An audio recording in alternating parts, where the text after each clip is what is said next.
In this video, we're going to look at complex numbers and doing operations on complex numbers. So the background to the idea of complex numbers has to do with solving quadratic equations.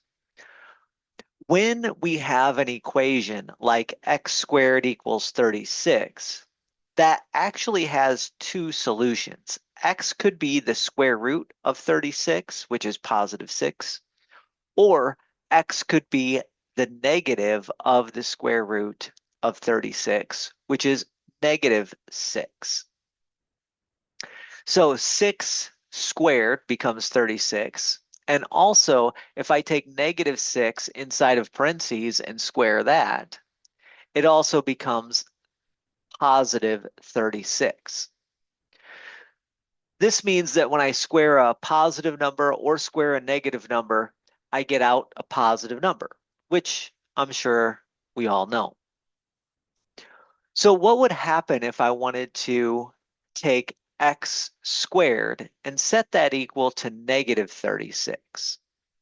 Well, there are no real numbers which are going to satisfy that equation because every real number, when I square it, is either going to be positive or negative. So when I square it, it's always going to be positive. This is why mathematicians created a number, which we always designate as I, that is lowercase I, that does just that. I is a non-real number such that when I square it, I get the value of negative 1. Because there's no real number that has that property, we call I the imaginary number I. That is, in fact, why it gets its letter of I, is because we call it imaginary. And we can say that I is equal to the square root of negative 1.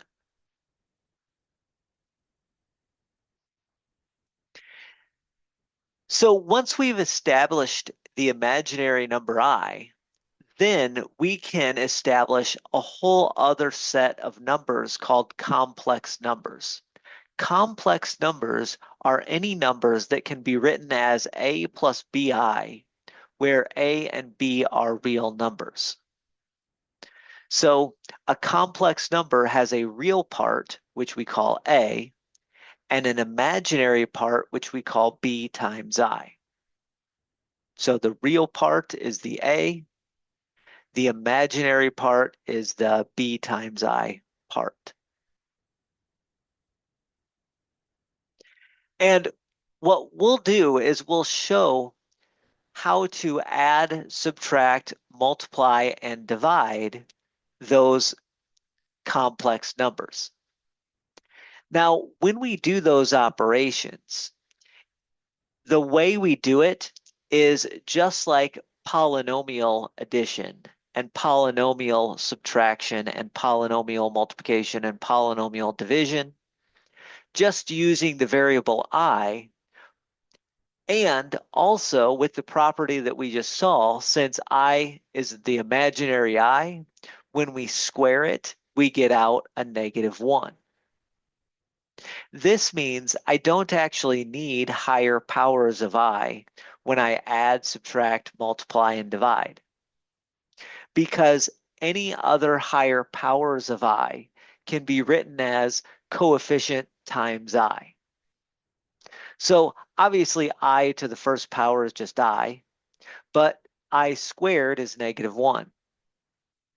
Because I to the third is I squared times I, that's like negative 1 times I. So we get back just a negative I. And since I to the fourth is like I squared times another I squared, I to the fourth power becomes negative 1 times negative 1, which is positive 1. And then since I to the fourth power is positive 1, I to the fifth power is just like I to the fourth times I. That's 1 times I, which is I. And you can see that what's going to happen is all of these powers of I just go back and forth in a pattern. Every time I see I to the some power, I can factor out I to a power of 4, and then I to that power of 4 is 1. I squared is -1. So we get this pattern. I to the 5th is I to the 6th is -1, I to the 7th is I to the 8th is 1. And then that pattern repeats. I to the 9th is I to the 10th is -1, I to the 11th is I to the 12th is 1. And then if we did the same thing for I to the 13th, 14th, 15th, and 16th, we'd get back I, -1, I, 1. So any other powers of I above I to the first can be simplified.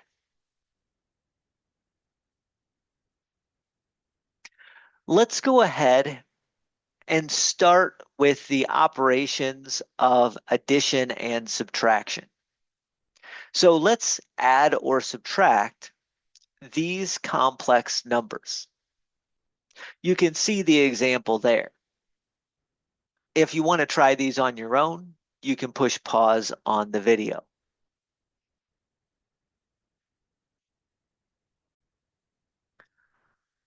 So when we add or subtract, when I say we add and subtract and multiply like polynomials, we're talking about like terms there. So when we add like terms. Terms which are constant, like 2 and 9, get added up to create 11. And then the terms with the I, 4i and -3i, become a plus 1i, or just a plus I if we want to leave off the coefficient. So in the first part of this problem, we get 11 plus I. Maybe I should put an equal sign there. In the second part of this problem, here we have to subtract. And whenever you're subtracting, I have to make sure that that subtraction sign gets distributed into both terms.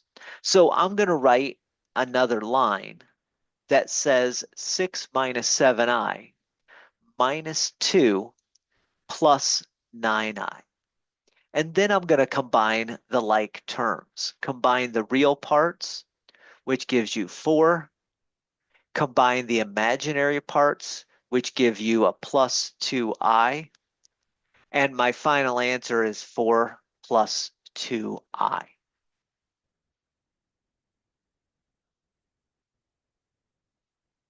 The same thing is true for this third problem. I'm going to have negative 3.5 plus 4.9 times I. And then the subtraction gets distributed. That will be a minus 8.2 and then a minus 7.7 times I. We can combine like terms there. Negative 3.5 minus 8.2. So we're combining the real parts, gives me a minus 11.7.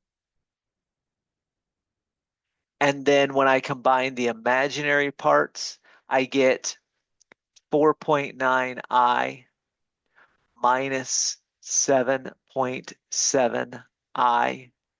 So that's minus 2.8i when combined.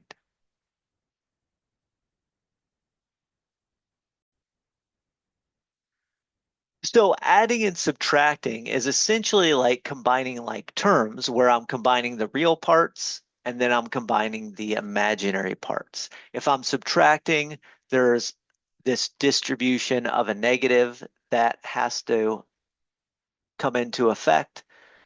Other than that, it's pretty straightforward. Now let's turn to multiplication. Again, if you want to try these examples in example 2, go ahead and push pause on the video. I will show you how it's done in a couple of seconds.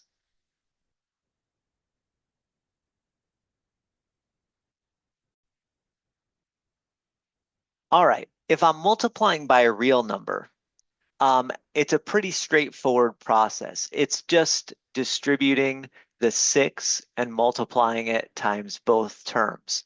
6 times 2 is 12. 6 times 4 is 24. So when I multiply this first one, I get 12 plus 24i as the new complex number. Now, when I multiply a complex number with an imaginary part, with another complex number with an imaginary part, what I'll do is I'll do my standard multiplication of polynomials, meaning every term on the left multiplies times every term on the right. So 3 times 1 becomes 3. 3 times minus 4i becomes minus 12i. Minus 7i times 1 becomes minus 7i. And minus 7i times a minus 4i becomes a plus 28 times I squared. Here's where, well, two things are happening. The first thing is that because the I squared is a power higher than 1 on I, I'm going to rewrite that. We know from our previous slides that I squared is negative 1. That means 28 times I squared can become a negative 28. So that's negative 1 times 28, which gives me a negative 28. And then, secondly, now I can combine like terms. Negative 28 plus 3 gives me a negative 25 as the real part. Negative 12i minus 7i gives me a minus 19i as the imaginary part. So the complex number I get out when I multiply 3 minus 7i times the complex number 1 minus 4i is negative 25 minus 19i. Notice that when you multiply complex number times complex number, we got out a complex number. Here, let's do that again. Negative 6 times 5 is negative 30. Negative 6 times negative 7 is positive 42.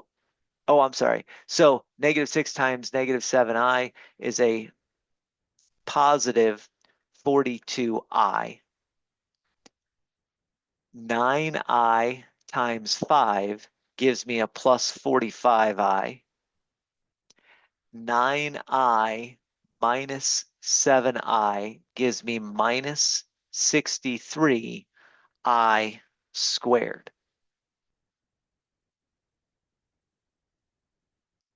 Some people don't write this step, but I typically do.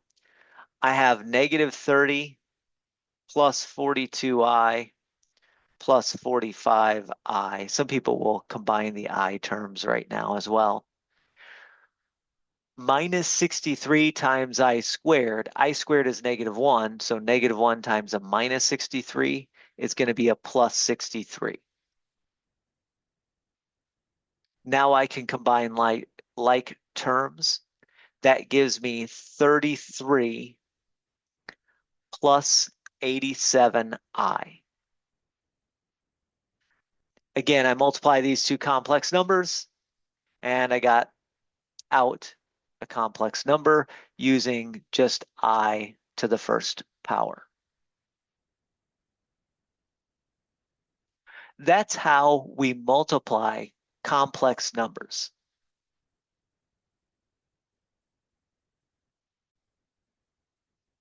Now, there's one other operation that I mentioned, and that was division of complex numbers. It turns out that if I want to divide complex numbers, I need a concept called the complex conjugate. This is the easiest way to divide. So I need a concept called the complex conjugate of a complex number. And basically all it is if my complex number is a plus bi, the complex conjugate of a plus bi is the complex number a minus bi. And vice versa. If we have a minus bi, then the complex conjugate is a plus bi. So all we do is we change whether or not the sign on the imaginary part is positive or negative. That gives me my complex conjugate. Let's take a look at a few examples. Let's say we have 1 plus 2i, 2 minus 5i, and just 3i by itself. What would we, or how would we find the complex conjugate, or what is the complex conjugate of each of these? Let's go ahead and do that. Again, it's a pretty easy process. So the complex conjugate of 1 plus 2i is 1 minus 2i. The complex conjugate of 2 minus 5i is a 2 plus 5i.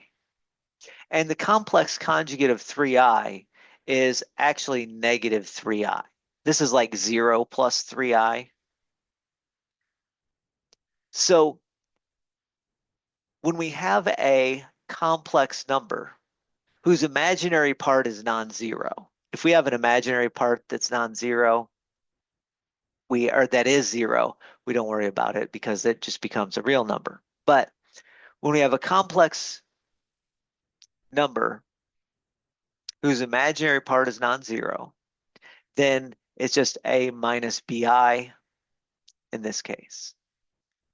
Or again, if we have a minus there, this is like a b of negative 5, so minus b is like a positive 5. All we're doing is changing the sign on the imaginary part. Now, why complex conjugates are interesting is because of the following property. If I take a plus 2i and then multiply it times its complex conjugate, what I would get is 1 minus 2i plus 2i minus 4 times I squared. That becomes 1 minus 2i plus 2i plus 4.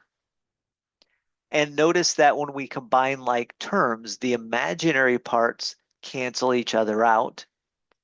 And we end up getting that my complex number multiplied times its complex conjugate gives me the real number of 5.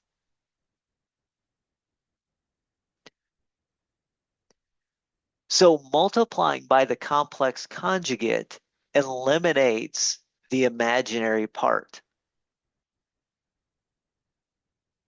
That's not just with this example, that's with every example. Let's show that on this one. 2 plus 5i multiplied times 2 minus 5i. Sorry, let's do the 2 minus 5i first, and then the 2 plus 5i second, because number times its complex conjugate. 2 times 2 is 4. 2 times 5i is 10i. Negative 5i times 2 is a minus 10i. And then negative 5i plus 5i gives me a negative 25i squared, which we know is a positive 25. When I combine like terms, I get 4 plus 25, and then 10i minus 10i, which cancel each other out.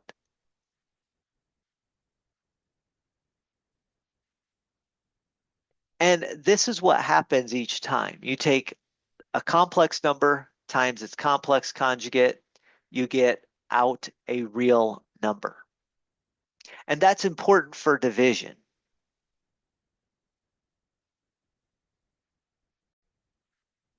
So let's go ahead and look at an example where we have to divide complex numbers by other complex numbers. Here I'm starting out dividing a complex number by the real number of 2, and then I'll divide by 1 plus 2i, then I'll divide another one by 2 minus 5i. Notice those are the 2 from before. So we'll start with the nice case where we divide by the real number of 2, and then we'll move on from there. If I'm dividing by the real number of 2, then I can use one of the properties of dividing by a single real number that we've probably seen before.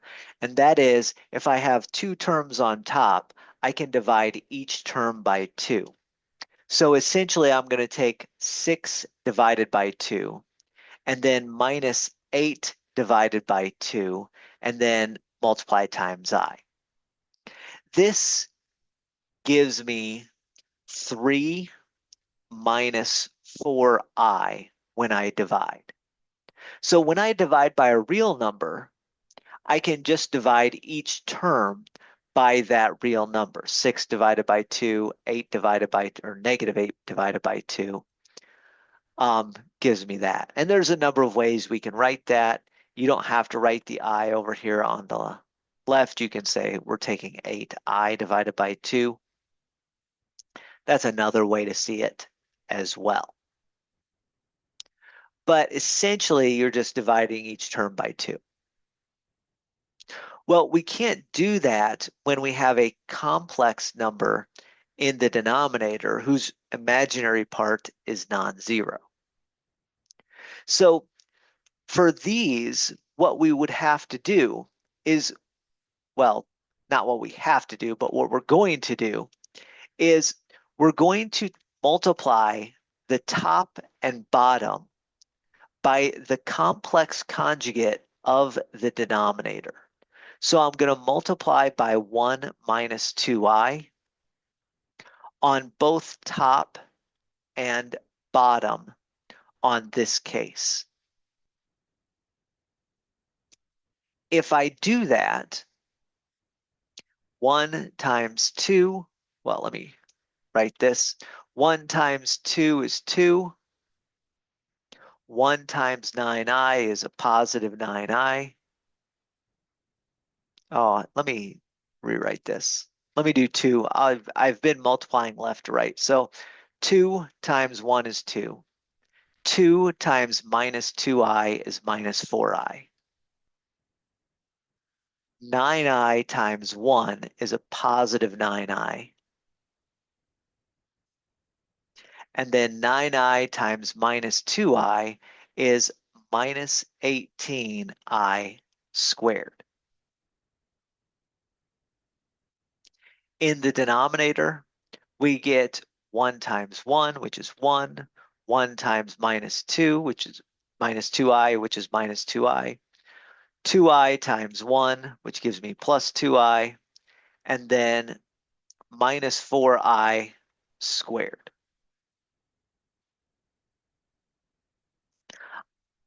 This is exactly what we did earlier, so I don't think I need to cover that.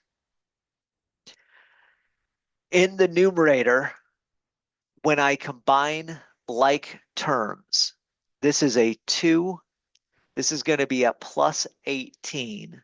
2 plus 18 is 20. And then plus 5i when I combine those.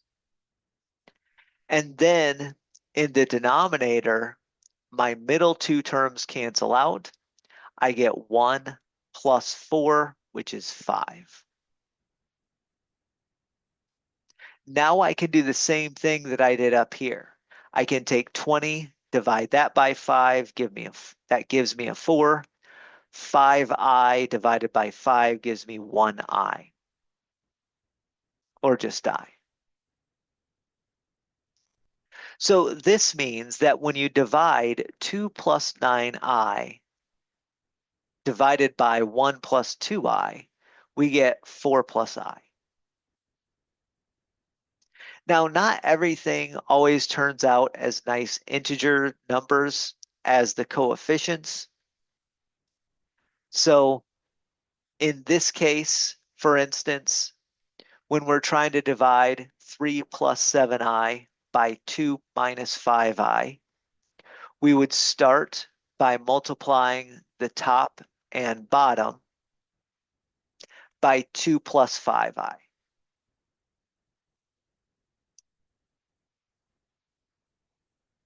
Make sure that when you do the multiplication, that you write it in parentheses so that we distribute in both the top and the bottom. So in both the numerator and the denominator. In the numerator, we would get 6 plus 15i plus 14i plus 20 or 35i squared.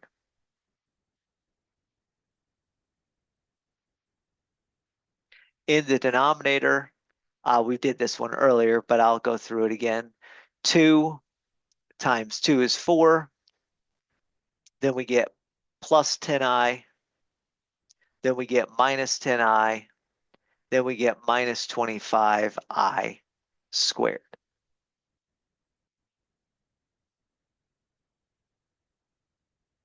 Simplifying that fraction, the numerator simplified is going to be 6 minus 35, which is a negative 29. And then plus 15 times I plus 14 times I gives me plus 29i. And the denominator becomes 29. Again, this one worked out really nicely that we have integer numbers when we divide both of those terms by 29, but it doesn't always work out quite this nicely. So in this case, I get negative 1 plus 1i.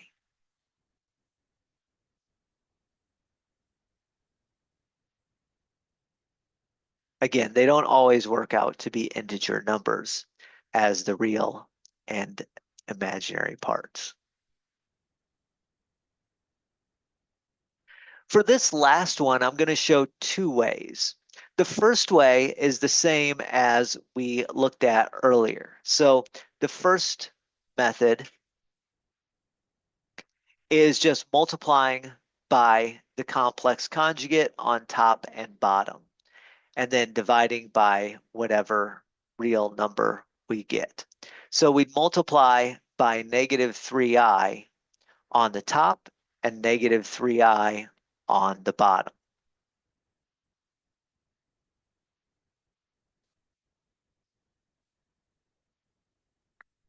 When I do that, the numerator becomes negative 15i plus 21 times I squared. The denominator becomes negative 9 times I squared. I'm going to rewrite that as a single fraction. 21 times I squared is a minus 21. and then minus 15i, that's going to be the numerator.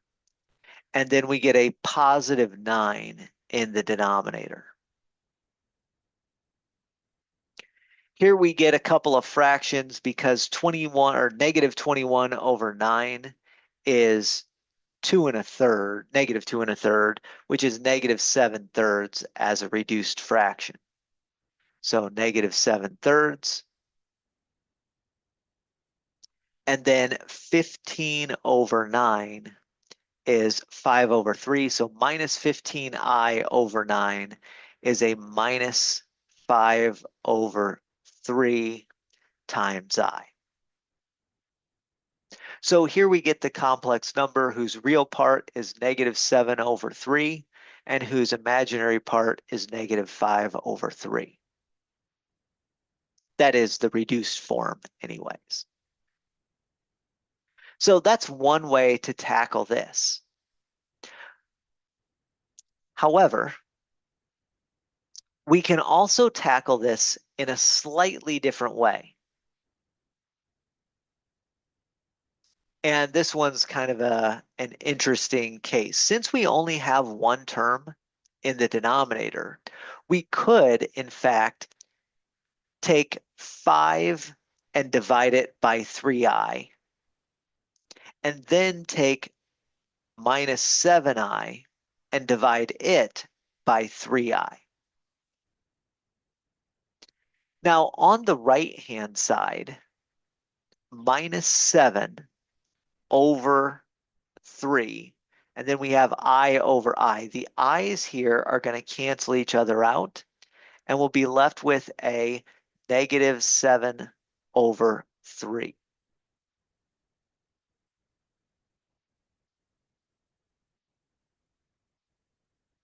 Over here, I have 5 over 3i. Well, dividing by I is like multiplying times negative I. So when I multiply times a negative I, that gives me the same thing as dividing by I. Let me explain why that is. What we're saying is, if I take I and then multiply times a negative I get the same thing as if I took I and multiplied times 1 over I. So multiplying by a negative I is the same thing as dividing by I.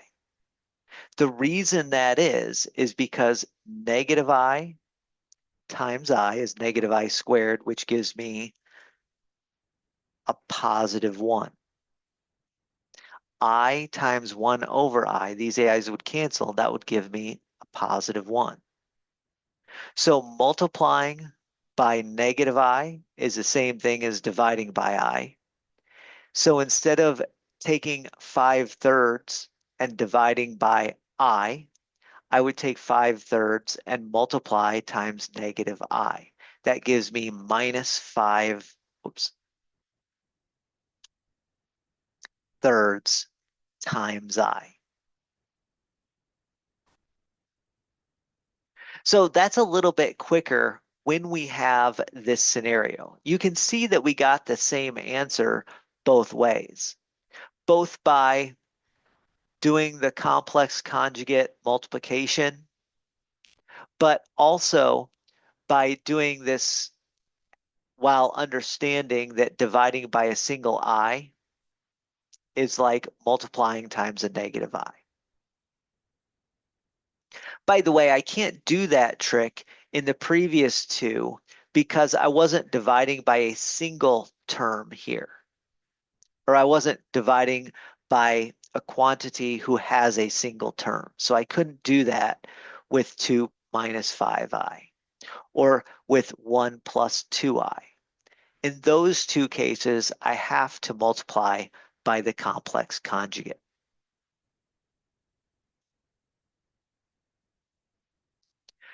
So that's how we divide complex numbers. We can divide and simplify complex numbers in that way.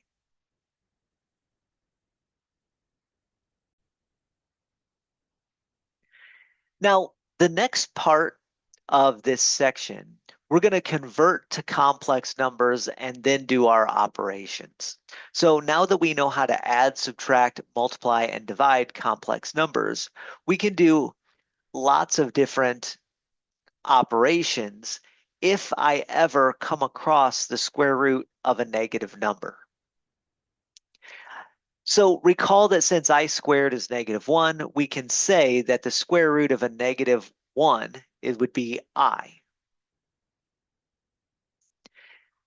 We can use that property along with other properties that we know that involve square roots, and then use complex addition, subtraction, multiplication, and division.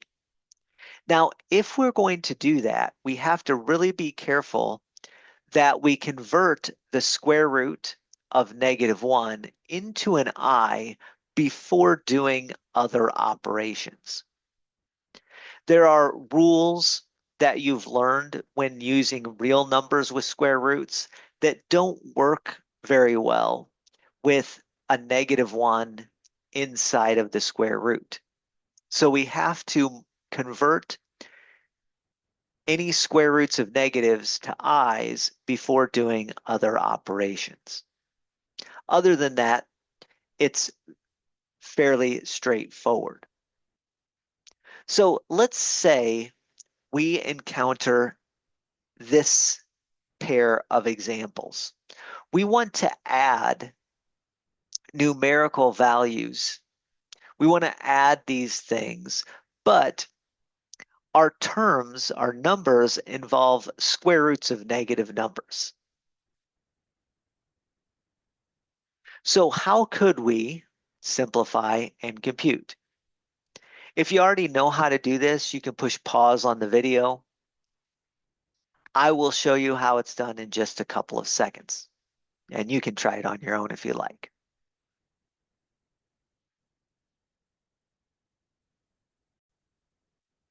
The way this is going to work is that it's going to depend on a specific property of square roots. That is, if I take the square root of a times b, it's going to be the square root of a multiplied times the square root of b, so long as a and b are both non-negative. So this is the real careful thing about how we do this. This works as long as both are not negative. That's the property that we're going to use. So for instance, the square root of -36, we can write as the square root of 36 times the square root of -1.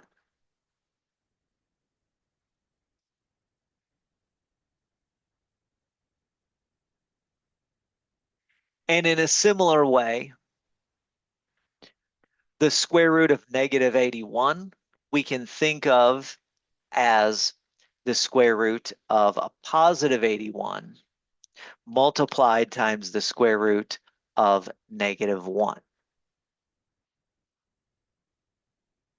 So this is the same thing. I usually skip that step because I can do that in my head. The square root of -36, I don't usually need to write these two things, but I'm writing these for demonstration reasons. Square root of 36 is a 6. So I get 5 minus 6. The square root of -1 is an I. So that's 5 minus 6i. And then on the other side, it would be 6 plus 9i. And that's what I usually do. I usually skip that middle step and just write this one. We have 5 minus 6i times 6 plus 9i. Oh, I'm sorry, that was plus, not times. Excuse me. So we're adding these two complex numbers, and then we add them in exactly the same way we did earlier. We get 11 plus 3i.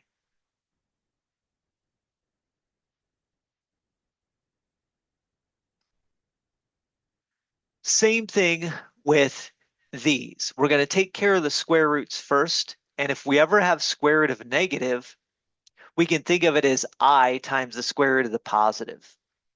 So if A or if B is a negative, essentially, then I think of it like this. Square root of A, whoops, times I. Okay.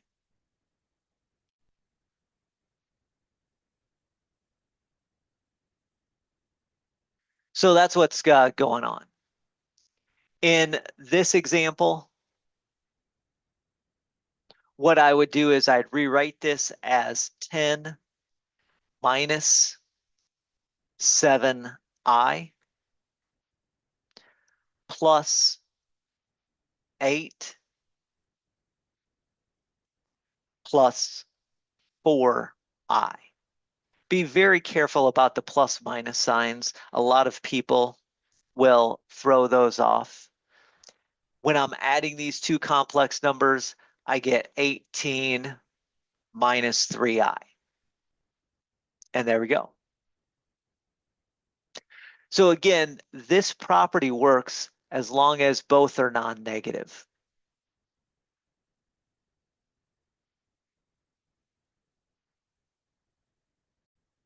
That might be confusing as long as both, don't need both to be non-negative. Works when both are not negative, but it also works when one is positive and one is not negative. So let's just say as long as the value of A is not negative. How about that? Okay, we don't want both to be negative.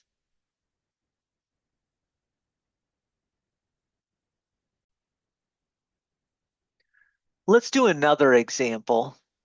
Here is example 6. We want to simplify and compute these products, these multiplication ideas. So square root of negative 25 times square root of 9, square root of negative 45 times square root of negative 5, square root of negative 15 times square root of negative 30.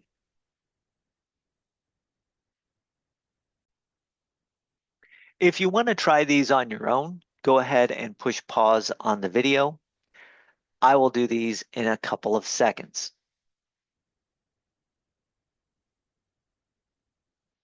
In this first problem, we have square root of negative 25. Well, that 25 is a perfect square. So I can take the square root of that and get a 5i. And then square root of 9, 9 is also a perfect square.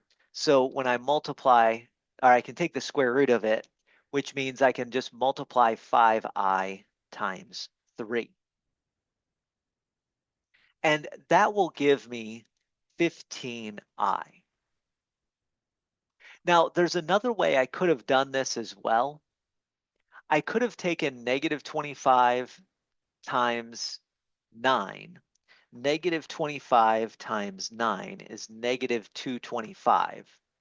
And with that property we saw earlier, where I can do square root of A times square root of B is equal to square root of A times B, when at least one of them is positive, one of them is not negative.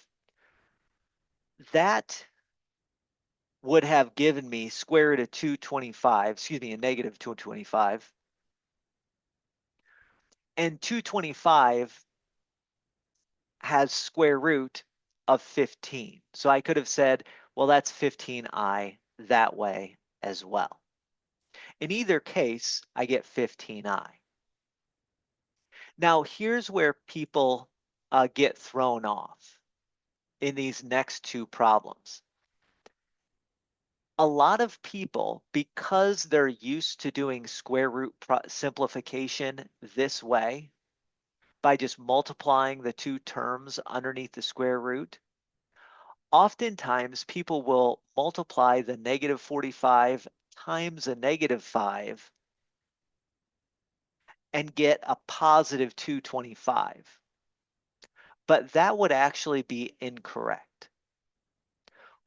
This is where it's important that I can't use this rule if both A and B are negative. If both A and B are negative, then I have to simplify first. Excuse me. So I have to simplify this first. I have to say this is I times the square root of 45, and then multiply that times I times the square root of 5.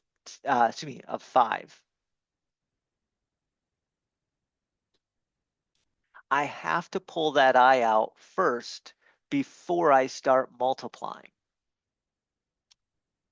Otherwise, I'm going to get the wrong answer. Now, this thing is going to be the square root of 225. That's what you get when you multiply 45 times 5, multiplied times I squared. The square root of 225 is 15. I squared is -1. So we get -15 as my answer. So that's the thing to be careful of. A lot of people will multiply negative times negative when you shouldn't do that. They try to apply this rule, but this rule doesn't work when both A and B are negative.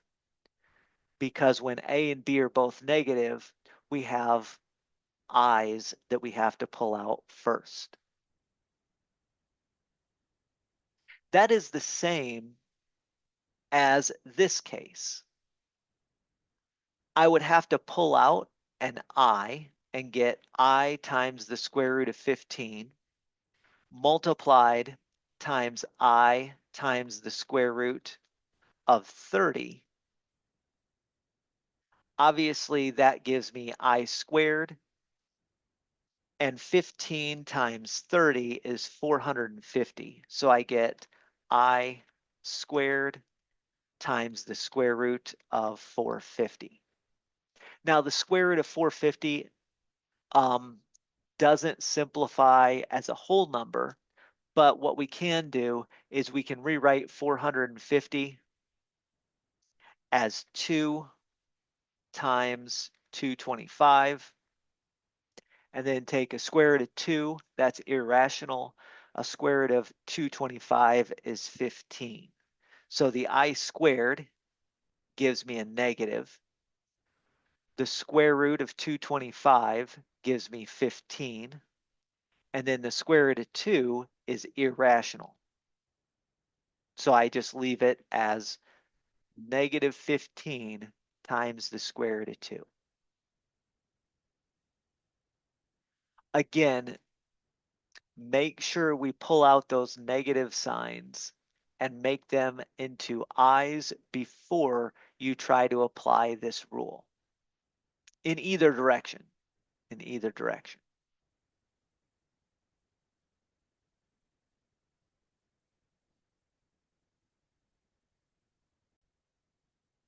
And that's why I emphasized that we have to convert this -1 underneath the square root to an I before doing these other operations. Let's do one more example of simplifying and computing. In this case, this is simply like example 5, but instead of adding, now we're multiplying these numbers. go ahead and push pause on the video and try it on your own if you'd like. In a couple of seconds, I will do it on the screen.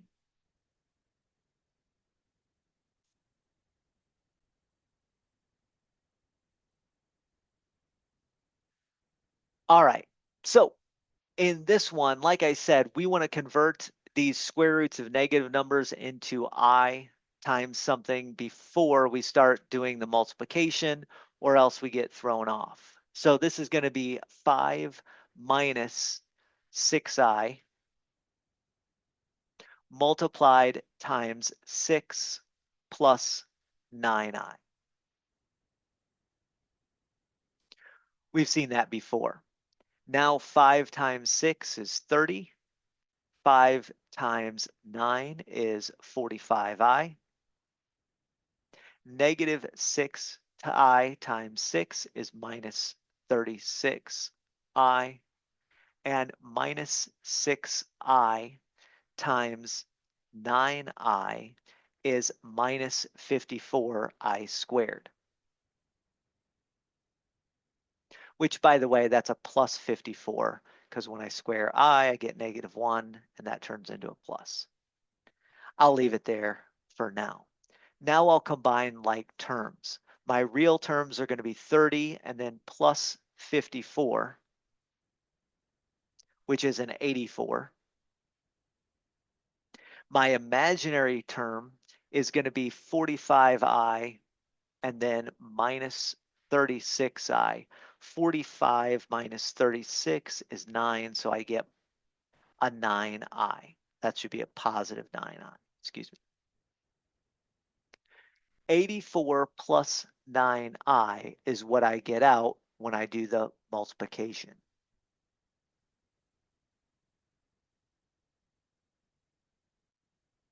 Let's take a look at this second problem. In this second problem, I'm going to get, when I simplify, this is just a normal 10. We don't do anything under the square root. 10 minus 7I multiplied times square root of 64, which is 8, plus square root of negative 16. Square root of the negative gives you I, square root of 16 gives you 4, so I get 4I. Now let's multiply. 10 times 8 is 80. 10 times 4I is 40I. Negative 7 times 8 is minus 56. So minus 7I times 8 is a minus 56I. And then negative 7I times 4I gives you minus 28 times I squared. That's going to be the real number of plus 28 when I actually take the I squared and turn it into a negative 1. I squared turns into a negative 1. Negative 1 times a minus 28 gives me a positive 28.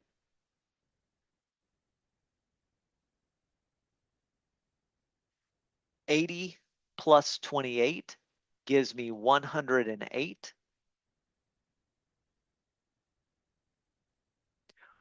$40I minus 56I gives me a minus 16I. And that would be my final answer.